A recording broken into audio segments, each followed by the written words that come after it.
بسم اللہ الرحمن الرحیم۔ کھانا کھانے کے بعد ہلکی پھلکی چہل قدمی کرنے سے مرگی کی بیماری نہیں ہوتی۔ جو لوگ کچی روٹی کھاتے ہیں یا کچے پھل کھاتے ہیں ان کا ذہن کمزور ہو جاتا ہے۔ مسواک جراثیم کش ہوتے ہیں اور دانتوں کو چمکدار بناتی ہے، دماغ کو تیز کرتی ہے۔ چھوٹی چھوٹی خوشیاں تلاش کریں۔ خوشیاں ویسے نہیں ملتی بلکہ تلاش کرنی پڑتی ہیں۔ ہونٹوں پر بادام کے تیل کا روزانہ مساج کرنے سے ہونٹ چمکدار اور گلابی ہو جاتے ہیں۔ بادام کے تیل کو بالوں پر لگایا جائے تو اس کے استعمال سے بال لمبے اور صحت مند رہتے ہیں۔ اگر پلکوں پر لگایا جائے تو پلکیں لمبی اور گھنی ہو جاتی ہیں۔ چہرے کو پانی سے گیلا کر کے اس پہ پھٹکڑی سے ہلکا ہلکا مساج کریں، دانے مکمل ختم ہو جائیں گے۔ پانچوں نماز کے بعد جو بندہ 80 بار یا حکیمو پڑھتا ہے انشاءاللہ تعالی کسی کا محتاج نہیں ہوگا۔ جو لوگ بات بات پر غصہ کرنا شروع کر دیتے ہیں اور جن لوگوں کو زیادہ غصہ آتا ہے ان کا دماغ آہستہ آہستہ کمزور ہو جاتا ہے۔ انڈے کی سفیدی سر پر مسل دینے سے بال خشک نہیں ہوتے۔ اگر پرسکون نیند چاہتے ہیں تو سونے سے پہلے ادرک کی خوشبو سونگھ لیا کریں۔ روغن کلونجی بالوں کو رونق اور مضبوط بناتی ہے اور اس کے علاوہ آہستہ آہستہ گنج پن کا بھی خاتمہ ہو جاتا ہے۔ گاجر کی سبزی یا گاجر کھانے سے وہم کی بیماری دور ہوتی ہے اور گاجر کا جوس پینے سے نظر تیز ہو جاتی ہے۔ کھانسی اور سینے کے درد کی صورت میں گاجر کا سالن روٹی کے ہمراہ کھانے سے کافی حد تک افاقہ ملتا ہے۔ انسان سونے کی جتنی کوشش کرتا ہے نیند آنے کے چانس اتنے ہی کم ہوتے ہیں۔ جو لوگ بہت ذہین ہوتے ہیں ان کی لکھائی خراب ہوتی ہے کیونکہ ان کا دماغ ان کے ہاتھوں سے زیادہ تیز کام کر رہا ہوتا ہے۔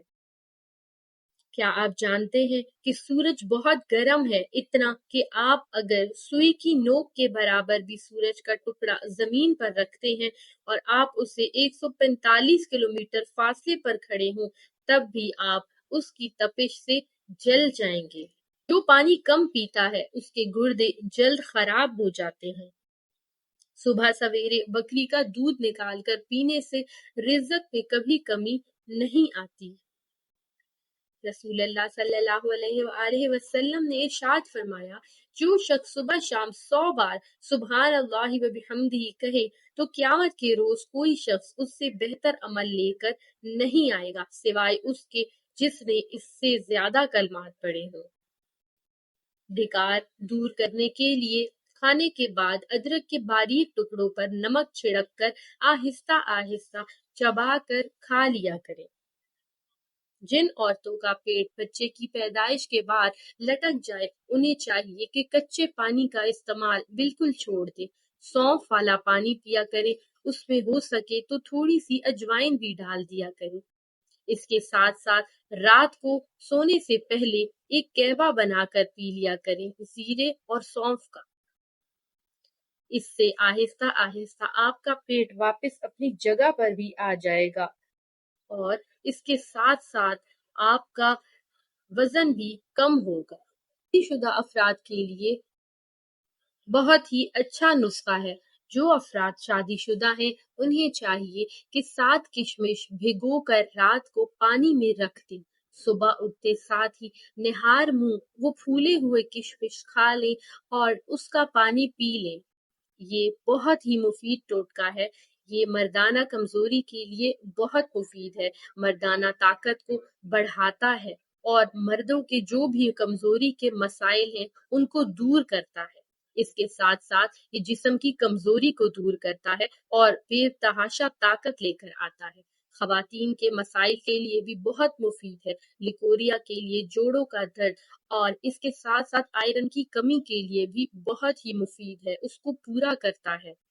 دماغ کو ٹھنڈک پہنچاتا ہے، اعصابی کمزوری کے لیے بھی مفید ہے۔ اس چھوٹے سے ٹوٹکے پر شادی شدہ حضرات عمل کریں، انشاءاللہ تعالی ان کی زندگی کے سب مسائل دور ہو جائیں گے اور زندگی خوشگوار ہو جائے گی۔ جن گھروں میں اللہ کا ذکر ہوتا ہے وہاں سکون، محبت اور برکت نظر آتی ہے۔ اگر پیٹ میں درد ہو تو سورہ فاتحہ 7 دفعہ پڑھ کر پیٹ پر دم کرنے سے پیٹ میں کافی آرام مل جاتا ہے۔ سن کی بدبو ہاتھ سے ہٹانے کے لیے ہاتھوں کو سٹیل کے چمچے سے رگڑ کر سادہ پانی سے دھو لیں۔ یا سلام یا اللہ، یہ وظیفہ ہر بیماری کے لیے آپ پڑھ سکتے ہیں۔ طریقہ یہ ہے کہ 101 مرتبہ صبح شام اول و آخر 3 بار درود شریف پڑھ کر زیادہ دیر تک جاگنے سے دماغ کمزور ہو جاتا ہے۔ صبح اٹھتے ہی 1 گھنٹے کے اندر ناشتہ کر لینے سے انسان جلدی بوڑھا نہیں ہو۔ شکریہ۔